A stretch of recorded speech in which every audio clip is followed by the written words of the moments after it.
Hey, how's it going? It's me, Ricky Stewart. It's time for functional conditioning yoga. We just look at some smart mobility. We do some stretches, we do some strengthening, we do some controlled articular rotations, which you're going to learn a little bit about as we go. There's lots to go through, lots and lots.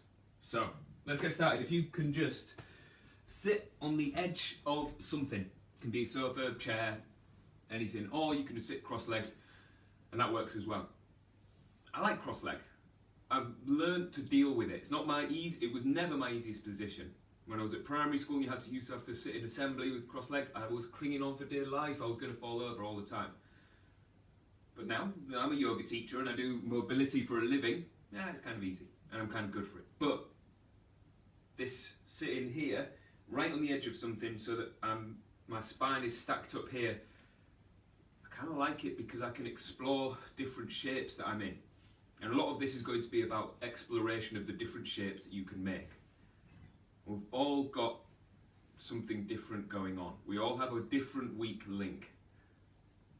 The more I teach, the more I see it, that two people doing the same pose should have a different way of thinking about that yoga pose. They've got a different thing that they need to pay attention to the most, the thing they pour their attention into the most. Because we're all different. We all have different strengths and weaknesses. And hopefully, across the magic of the internet, I can communicate how to look for those weak links and how to strengthen those weak links so that you're bulletproof. Nothing can go wrong. Alright, so let's get into it then. So, you just kind of soften your shoulders down a little bit. And sit up as tall as you can. Think about lengthening through your spine. Just breathe. Make it nasal breathing. Try and make your breath as quiet as you possibly can. Doing full breaths in yoga classes might seem nice, and not between right and wrong. I don't think you shouldn't do full breaths, but I think that there's something to be gained from just breathing really easily for the job at hand. Right now, we're just sat still. You don't need to do big long breaths, but understanding how your diaphragm and your pelvic floor and how your breathing apparatus, all of these muscles around here that control your rib cage, the muscles around your torso, getting them to perform for the task at hand is a skill. Just breathe slowly. Doesn't need to be full breaths. Try and tune in, try and track what your rib cage does. And do a little side bend, side bend, side bend, side bend. So I'll still do this if I start seated on the floor. Still do this side bend the same, just in cross-legged. It feels different here, because stuff's changed. My hips are in a different place, my knees are in a different place. And that changes things.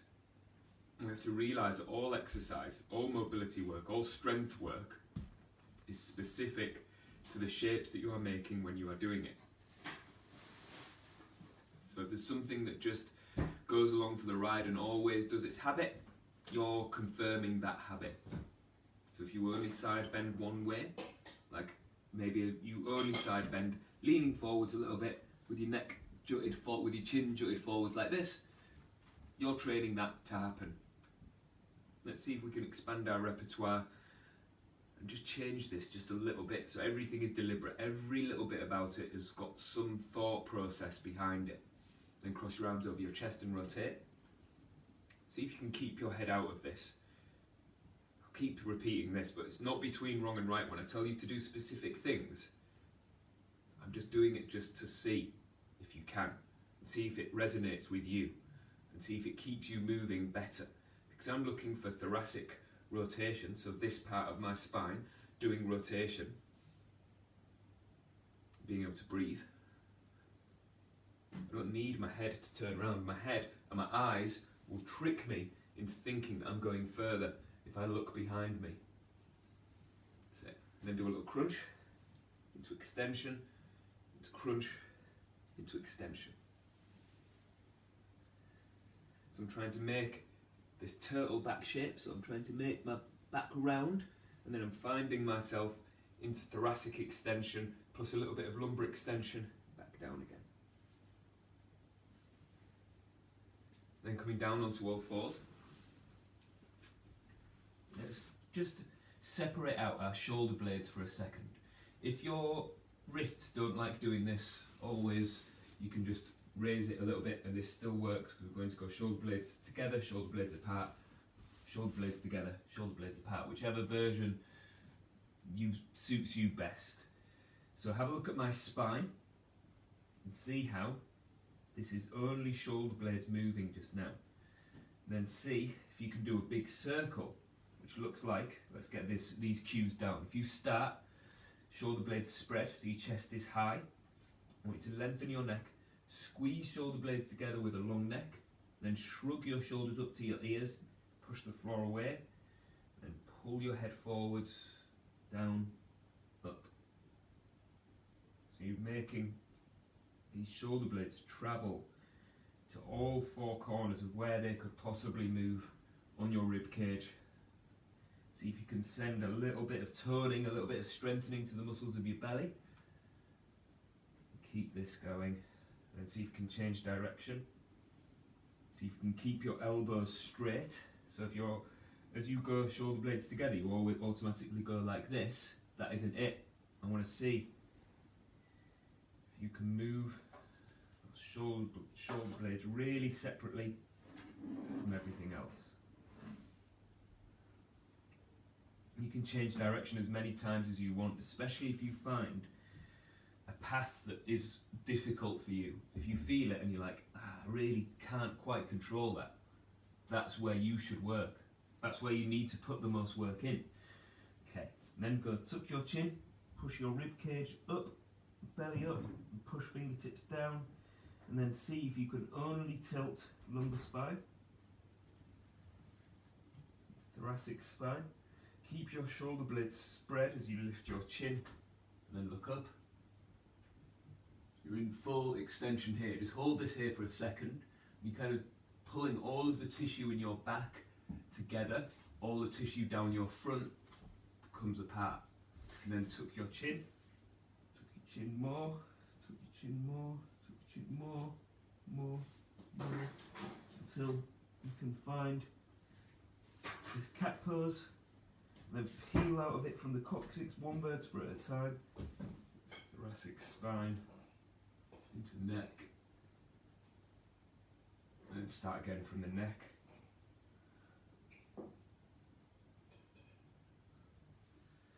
You've got to breathe.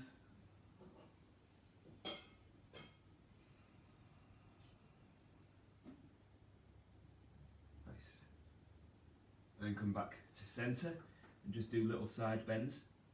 You squeeze the rib cage towards your hips and squeeze the rib cage towards your hips, moving from side to side like this.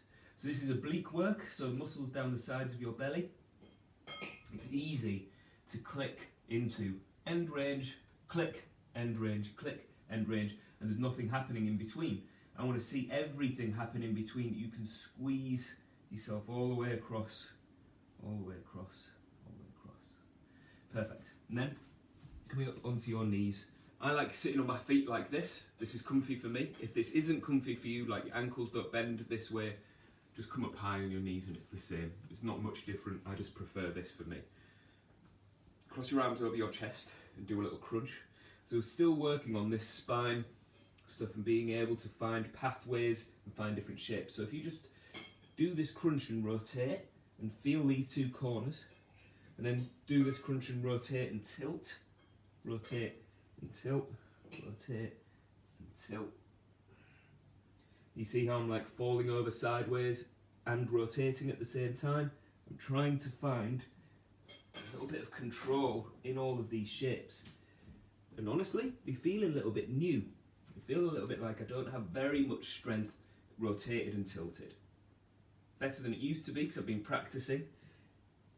I've still got a little bit of learning to do. Everything that we do in this class involves learning. You can't just do the things and kind of wave your spine around a bit and expect it to adapt and change. So that's what we're after. Adaptation of your body to be able to do a better repertoire of movement. And then I want you to go into extension. So if I move sideways, look, this is extension. I'm pushing my shoulders back, scrunching up all the tissue of my back, of just rotating like this. Pulling my shoulders down, pull my shoulders down, pull my shoulders down. And then let's see if we can do a full rotation all the way around. So I want you to start in crunch, rotate, tilt, lean back, around, and then land all the way back to crunch, and then go back the other way. Let's see if you can find every corner of where your thoracic spine can perform. Oh, this makes me boiling. This heats me up so much. And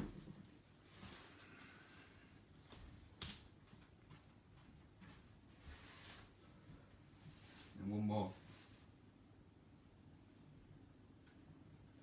Yes. Okay, and then coming up onto your feet. Let's see. So we're going to do hip cars. Let's see if you can use a piece of furniture. Whatever piece of furniture you've got that works for you to help you to be able to keep balance and not wobble around, and maybe to help give you a little clue as to whether or not you're cheating and moving your hips around, like your pelvis around. So we want this pelvis to stay kind of still. So I put my shin up against the side of the sofa, my fingertips on the sofa here, and lift this knee, swing this knee out, spiral this knee, this hip to rotate down, bring it back to here, and pick it up again, and then change direction.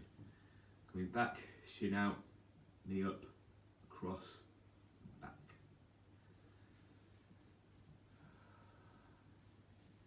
Keep moving slow and deliberately. So we've got to be deliberate movements. That's it. I'm looking for end range stuff in this hip. I'm going to do any stretches for posterior chain, hamstrings and bum muscles. Then I want to know that I have the map of movement to be able to control all of this tissue as much as I can. Ideally, before and after the stretch works for me the best. Okay, let's swap legs. Because then I've got use of all this new range. And if this is anywhere near new for you, you can do this. And don't worry too much about rules, just see if you can find corners to push up against. So going big circle one way, and a big circle the other way. Breathing, and finding all these shapes.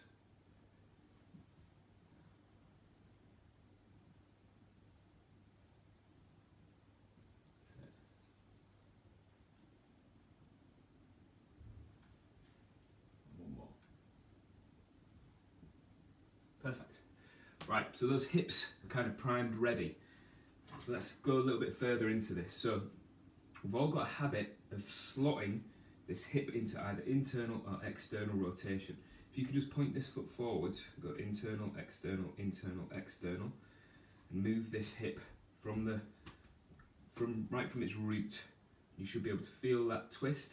And then let's see if you can get this. This is kind of hard to teach you over the internet. I'm going to try my best. If you put all the weight into this front foot, do a little bounce and feel like you can lock on all of this stuff. I want you to get hold of your pelvis and bring this outside edge of your pelvis forwards, outside edge of your pelvis back. And imagine like your femur, this leg bone here, is staying solid and your body is twisting around your femur. Now this power coming into internal rotation is the power that you need to be able to throw really far, to be able to, if you do combat sports, just be able to throw a punch. This hip internal rotation to external rotation is such a big component of being fast, being explosive, being strong, but also protecting us, because it can absorb a lot of load if you know this path and how to access all of these tissues. Let's try this on the other side. So we go internal, external rotation. So get this. This femur is twisting like this. It's axial rotation from the hip. You can understand that. I think that's quite easy to understand. Your pelvis stays still. You can imagine this ball and socket joint and it's twisting in there like a pencil sharpener style and screwdriver style in and out of internal, external rotation. And then what about if you held that still and you moved everything around it instead. So your pelvis drops in and drops out, drops in and drops out. And there's a level of control and understanding that will come because I've taught this so many times to so many different people with different movement habits. I see all kinds of different adaptations to this, where other muscles and other things join in instead, like the pelvis staying still and the torso rotating, thinking doing it, or the torso staying still and this back leg swinging forwards and backwards. But if we can, I want to see if you can get, come on, nearly fell over then, if you can get this thigh to stay really set, to find all these shapes. And there's so many little mini variations that you can do on this. That's it. Perfect. All right. And then let's think further about that. If we go into kind of wide legs, see how my legs aren't super wide. There's not nowhere near a stretch or anything like that. They're just a bit wider than my shoulders. My toes are pointing kind of forwards, kind of out. Right. Let's see where your knees point when you bend your knees. Just naturally, just see. If they point forwards like this, but your toes are pointing out a bit, you should be able to see if you drew a laser out of your knee, out of your big toe. I want to line them up. So we might need to twist from the hip and find a little bit of external rotation to be able to point those knees and hips really the same direction as your toes. And then see if you can drop into a hamstring stretch with your knees just a little bit bent and with a flat back like this. You know what I mean by flat back, don't you? Flat back sideways. This. Look how far back my hips have gone.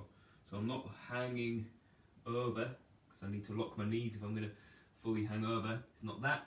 I want knees bent a little bit. Feeling this rotational power coming from here. We've just practiced it loads. Let's see if you can hold it and kind of just hang off of these hamstrings here. You should be able to feel this stretch here with a little bend in the knee here. Maybe hands against your shin, shoulders away from ears. Drop your belly down a little bit further. Big deep breaths. And then slowly, can you see how my back is starting to round? You can start letting your head drop towards the floor. Keep breathing here. Try pulling your hips side to side just a little bit. And breathe still. When you pull your hips side to side just a little bit, you should be able to feel it pull on one hamstring, then the other.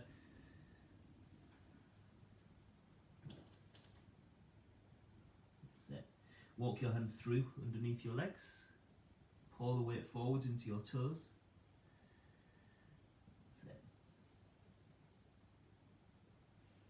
And maybe bring your fingertips onto your elbows and see if you can just hang a bit more. Then we're going to go into a little bit of pails and rails. We'll do this every single time because that's what makes this functional range conditioning yoga. If you put your hands onto the back of your calves and pull yourself down and then try and fight out of this stretch. So I want you to try and lift your head, lift your chest, but your arms are pulling against the back of your legs and pull. You should be able to feel a bit of tension in the hamstrings, like you're fighting against these muscles, and keep trying to lift. Keep trying to lift, keep trying to lift, going 5, 4, 3, 2, 1, and then soften. And see if you can find something on the floor to push against. If you're not quite flexible enough, then you can face the sofa and push your hands into the sofa, but really, I want to see if you can push your hands into the floor and make your feet feel light. So a little bit like a press handstand. I'm not going to do a press handstand because that's not this class, but see if you can push hands into the floor, make it so you can feel the muscles in your belly and hip flexors turning on as you pour more weight into your hands and keep pushing. Keep pushing, keep pushing, keep pushing. And breathe. Go in 3, 2, 1, and then just hang. Let's have a little go at a Cossack squat. This can move sideways. So you might need to shuffle your feet around. You can keep your hands on the floor. I want you to bend one knee and drop as low as you can like this.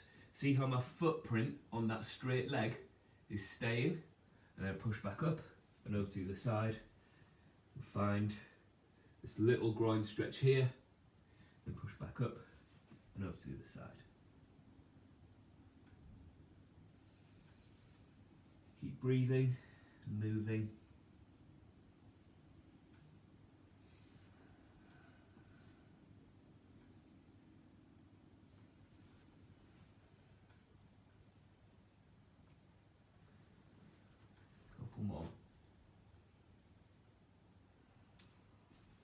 we're just looking for this end range. You can hang out even and explore this feeling here. You can even explore it by sitting up, going arms up overhead or arms out in front, and then see if you can go without the help of your hands on the floor. Remember, change one thing, you change everything, because I've changed the shape of my spine here. This has changed what's happening in my hips as well. And then back up, back into hamstring stretch. That's cool. Then bring yourself down onto your knees and just do lumbar tilt. So I want you to push your chest up, tuck your chin, and pick your belly button up as high as you can, and see if you can only move lumbar spine. Tilt here, back up, tilt here, back up. Breathe.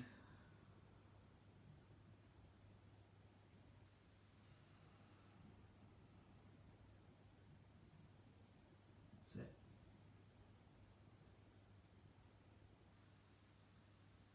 Then one more. Perfect. Then coming down into 90-90. So, if you've not done 90-90 before, it is a 90-degree angle in this front knee, 90-degree angle in this back knee. And just sit up tall for a second. We've already stretched this stuff here, so see if you can find a bit of a stretch there by bringing your torso upright and across, and then slowly hinge forwards. You want your spine to drop right over the middle of your shin here. Be able to breathe here. No tension in the jaw, no tension in your face. It's just a passive stretch, trying to stretch this stuff down the outside of your hip.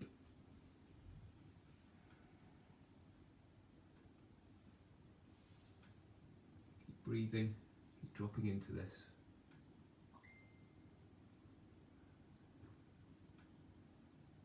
Work out if you need to explore this a little bit. Do you need to fidget? Do you need to drop a little bit lower? Do you need to pick yourself up? What shape is your spine in? It's absolutely fine to do the stretch like this with your elbows down, but how does that affect what shape your spine does? None of it right or wrong, it's just a little bit of exploration. I'm enjoying myself more if I put this arm out to my side and push myself across as I drop. That suits me better. And start pushing your shin down, load this up. So this ankle and this knee pushes through the floor. You're loading up the outside of this hip. So keep pushing, drop your belly a little bit more. Keep pushing, drop your belly a bit more. And see if you can find absolute end range plus tension. Remember, this is your deal. You're looking for your weak links and training them.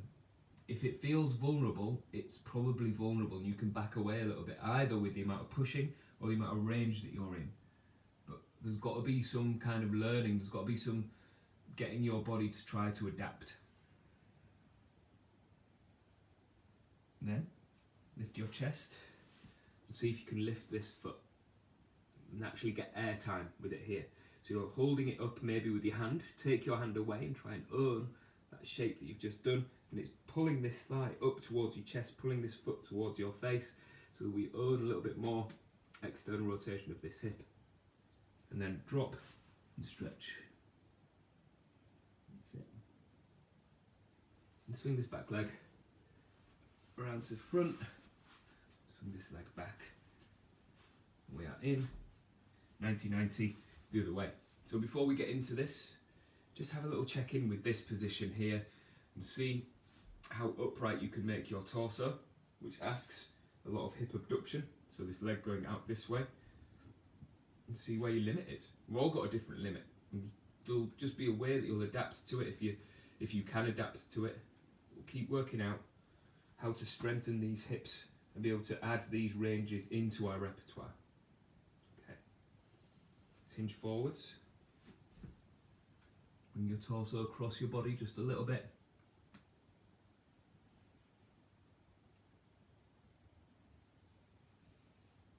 Breathe and drop.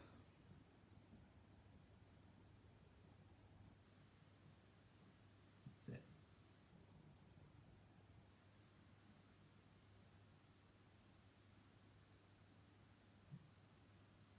just keep hanging out.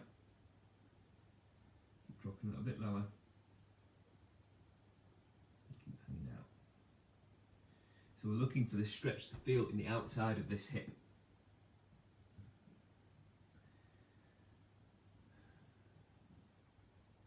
Remember this, we've trained external rotation of the hip already as an articulation, as a movement. We already did that when we stood up, when we did hip cars, when we did those axial rotations with the foot floating, then we put the foot down and worked out how to twist it around. This is an expansion on that. It's putting us into a shape and learning this angle, this shape, whatever shape you're in, you're learning that, you're training that. Okay, start pushing this shin down, so this whole ankle to knee pushes through the floor as you drop.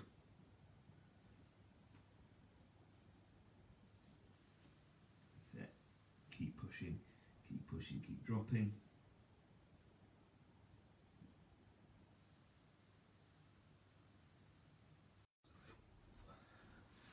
Try and have this foot floating. Keep lifting this foot, lift it, lift it, lift it. And hold and breathe, hold and breathe. Maybe even pick it up, show it some air time, take that hand away, and try and earn as much as you can. Like 3, 2, 1, drop, and then stretch just a little bit further. Cool. Okay. And then see if you can spin around and lie down onto your back. Let's have a look, another little go at breathing. We're going to change some of the shapes that we're in and learn some different things about how we can get air into these lungs while you're doing strength work here. Remember, everything's specific, but it's like a Venn diagram. Everything kind of connects to the next thing and it leads on to the next thing. So if you make a little bridge under your lower back by tilting your hips, so you could literally fit your hand or your arm underneath this lower back. And you can breathe here. You should be able to feel with your fingers if you can make this stuff expand, and then see if you can tilt hips until the small of your back touches the floor, and see if you can make these muscles here tense. And this is you being able to tense your belly and breathe at the same time. So you can keep your spine in this shape and still make this stuff work. It's a skill. And then see if you can pick up your feet, put your hands against the top of your thighs, top of your knees here, with fingertips open, pointing out over the top of your knees, and push your knees back into your hands and your hands into your knees, and they're fighting against each other to find a bit of tension here, and be able to breathe here.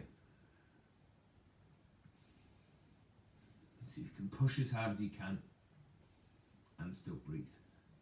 Can you stretch one leg out, and still push as hard as you can with this hand, and make this stuff work, bring it back in, and swap, make this stuff work, bring it back in, and swap.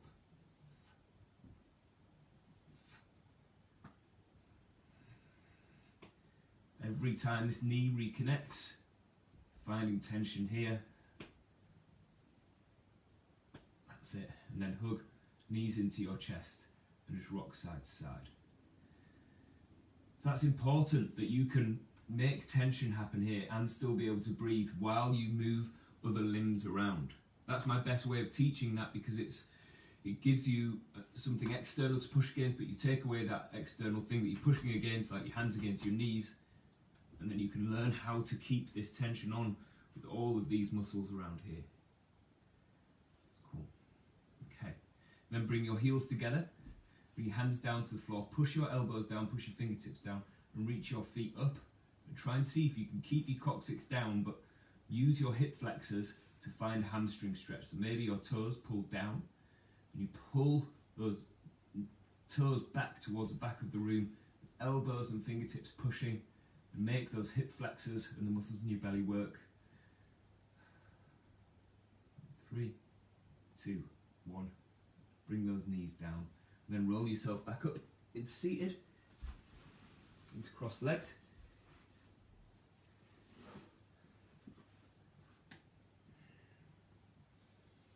Or you can sit back up on the sofa where we started.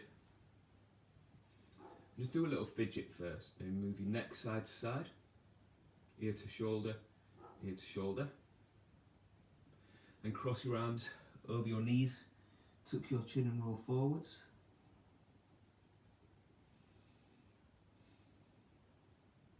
And sitting up. Bring palms together. Thumbs to forehead and tuck your chin. Roll forwards. Namaste. Thank you so much for hanging out with me. It's always fun to do a bit of yoga in my front room. It's very cool. Nice, well done Natasha, thank you very much. That's awesome. Alright, I will see you all next week. Next week we'll be back on. Alright, enjoy the rest of your day and I will see you all very soon. Bye.